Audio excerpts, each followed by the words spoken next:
Listening? Okay.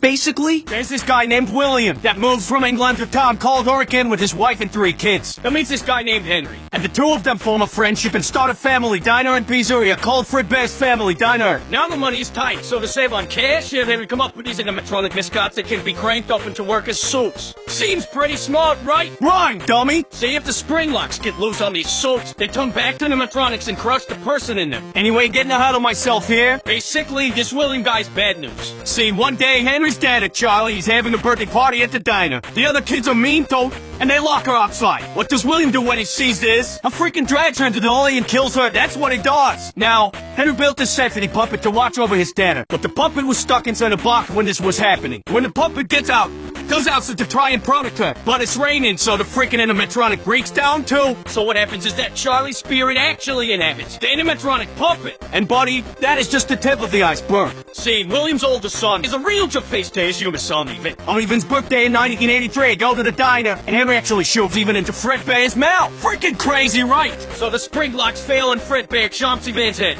putting him into a command and killing him a few weeks later. This here is the breaking point for William. The guy starts putting on a spring bunny animatronic sword and using it to lure kids into the back room. Once he gets them back there, freaking kills them. He does this 5 times before getting caught. Thing is though, nobody can find the body, so William gets let off the hook. As it turns out, hands and buddies inside the animatronics. Not Charlie, since his spirit is inside the puppet. She starts putting the kids' spirits into the animatronics they were stuffed in. So right now, the puppet, Chica the chicken, Bunny the bunny, Freddy Fazbear, Folks the Part 8, and Underskull and Freddy Fazbear, and original Fredbear all have the ghosts of children in them. After this missing children incident, William gets fired from his own company. That doesn't stop him though. His new soul company, Afton Robotics, to work for the sister company called Circus Baby's Pizza World. There, William starts making these robots that are designed to kill kids. Crazy, right? Well, as it turns out, William figured out how to be immortal. See, when kids die, they produce this material called remnant. You can basically use this remnant stuff to keep your soul inside of something. William figures this out after killing those first 5 kids, so now he starts trying to use it for his own good.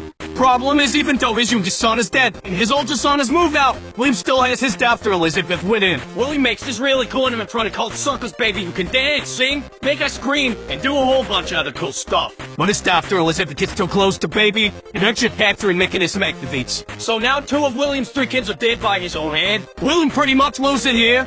He kills his wife and puts her into another machine called Bellary. All this doesn't last very long though. See, Circus Baby's Pizza World closed before it even had the chance to open. Now William is all alone and on the loose. Now it's 1987. There's a new Fazbear visiting a new location. They have all the old suits with the dead kids in them in the back room, but now they've got these new animatronics that are not only safer, but also have facial recognition software to detect criminals. This is all in case William comes back, you see. So anyway, since none of the spring lock suits are at this location, William instead is the Golden Freddy suit since it's broken, unnosed, and mostly empty. He kills another 5 kids, which are in the Toy Freddy, Toy Bonnie, Toy Chica, Toy Folks, which we call the Mangle, and Balloon Boy. Oh, I should mention, Charlie's here again too for some reason. Like the rest of the 1983 animatronics, which are nosed in the back. Charlie's puppet is still used by the prize counter. So anyway, this is the second missing children incident. Now the place gets closed down, but before they knew that, they have one last party on November the 10th, 1987. I freaking lose my frontal lobe to Mangle and die a few weeks later, but that's not important. What's important here is that the restaurant closed down.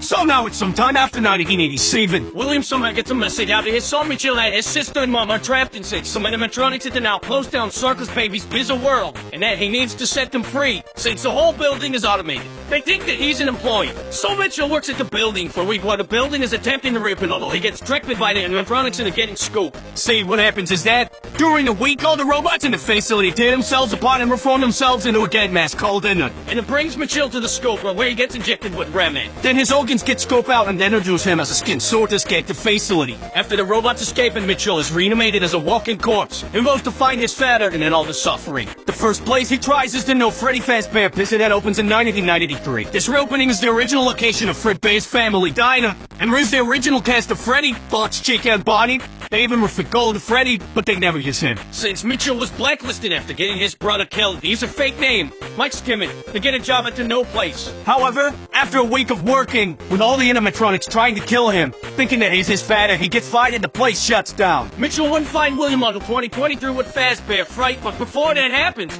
we need to talk about what happened to William. See, William just come back to the original location. He knows that the kids all live inside the animatronics, and he can't have that, so he goes to the building after it's being shut down to try and dismantle them. See, all Fazbear locations include a hidden room that is off the map and invisible to animatronics for storage. Also for spring lock, failing victims to bleed out and so that the children don't see. William hides in this room, coming out to dismantle the animatronics until he tears down all 5 of them. However, once he does this, the ghost manifests and attack William, forcing him to hide in the old spring bunny sword that's been rotting in the room since 1983. And puts it on and lets it down, but the spring locks fail and he gets crushed. Since William has been injecting himself with Remand for years, and come back to life after getting crushed inside his sword, doesn't have any will of his own, being locked in the room until 2023. In 2023, an amusement park opens up a scary attraction called Fazbear Fright, which was a bunch of old Fazbear artifacts from the old locations. As a horror attraction, they find this old spring bunny sword in a hidden room and transport him to Fazbear Fright, where Michael is working. This is the moment he's been waiting for. After a week of working at the location, Michael used the folder wearing in the building as an excuse to set fire to it, killing William once and for all and freeing the remaining trapped souls, who have also been haunting Michael for the week he was working there. Or so he thought. As it turns out, William survives the fire, rebuilds the parts of it that were destroyed with the leftover parts in the building, and escapes to kill some more. Now we have the puppet and William all off on their own in the whip. And it gets tired of Elizabeth controlling him, so they kick Elizabeth out. And she rebuilds herself as a new version of Baby. They'll call it Scrap Baby. And then dons a new mask and calls themselves Molten Freddy, who also happens to have the spirits of the 5 children from the toy animatronics in it now. This is where Henry steps in. Once Henry learns of the suffering that has been happening, it develops a plan to bring all the animatronics back to one place so he can destroy and free them all. And creates an animatronic called Lefty, which used to capture his data. When Michael finds out about all this, he goes to the new fake misery and brings all of the animatronics back together. Once they are all there, Henry locks the building and burns it all down with himself, and Michael's still in it, freeing the remaining souls of Elizabeth, Charlie, William's wife, and the remaining children inside of Molten Freddy. After this, William's soul is sent to hell, where the souls of the children he daughter get to daughter him for all eternity. Or so they think. See, sometime before being killed, William used his genius to scratch his own memories and consciousness and binary code of some alternate components of the animatronics. The problem with Henry's plan was that Fazbear Entertainment wasn't all in his own hands, and was actually still running as its own company at this point. See, sometime during the events of the games, an in-universe game developer was hired by Fazbear Entertainment to make their video games as a way of making the real story seem like fiction. After that, they then hired a different company called Silver Parasol to create the Freddy Fazbear Virtual Experience to make it seem as if the previous games were wrong and to double discredit the real stories of the children getting killed. The problem, though, is that Fazbear Entertainment promised Silver Parasol with some computer chips to scan in order to make the animatronics more realistic. When they do this, William's consciousness code is brought in the game, basically bringing him back to life in the video game. During development, this robot William, called Glitchtrap, programs itself to be able to take over Testra's body, essentially bringing William Afton back to life. William is first able to control a developer named Jeremy, but he decides that Jeremy isn't a good candidate, so he controls Jeremy and makes him kill himself using a gobble paper slicer. Glitchtrap tries to control the named player of the game, but the player manages to defeat him and lock him away. However, before this happens, Glitchtrap finds a host named Vanessa and decides to use her after the Freddy Fazbear Virtual Experience, as well as an added Halloween dope. Fazbear Entertainment and commissioned the creation of a gin mall called the Fazbear Megapixelplex. During the time that the Megapixelplex was running, multiple animatronics were switched around and the tragedy started again. But before we go into the events that transpired there, we have to talk more about Vanessa and another individual known as Patient 46. Patient 46 to be a tech-savvy genius, but is also at the same time a chill. And how they are treated and referred to by the various topics that we hear their sessions from? Well, it's clear that Patient 46 and Vanessa to different people. It is unknown for certain who Patient 46 is. What is known is that Patient 46 spends a lot of time at the Physiplex before the events of Security Breach and helps reprogram the system, and believe that they are working with Vanny. Vance's alter go while under the control of William. What else is known is that Patient 46 lied about whatever happened to their family. The 6-inch tape reveals that they actually had a great children. Vance is known also to have had a terrible father named Bill according to tape 3. Apparently Vance is that forced her to lie during a custody hearing between him and her mother, leading to her mother doing something afterwards, likely committing suicide. Anyway, the events preceding Security Breach include at least 9 more missing people, likely all children, as well as multiple missing therapists who were likely killed by Vanny. At some point, Bonnie the Bunny is replaced by a new animatronic named Montgomery Gator. This happens following a night where Bonnie went down to Monty's golf course and then was unseen afterwards. Many speculate that Monty may have killed Bonnie or dismantled him in order to make his way into the main cast, but we do not know for sure. What we do know, however, is that Monty took over Bonnie's role in the main cast. Brooke and Wolf, another new animatronic, also took over Folk's role, but there's no given explanation for this.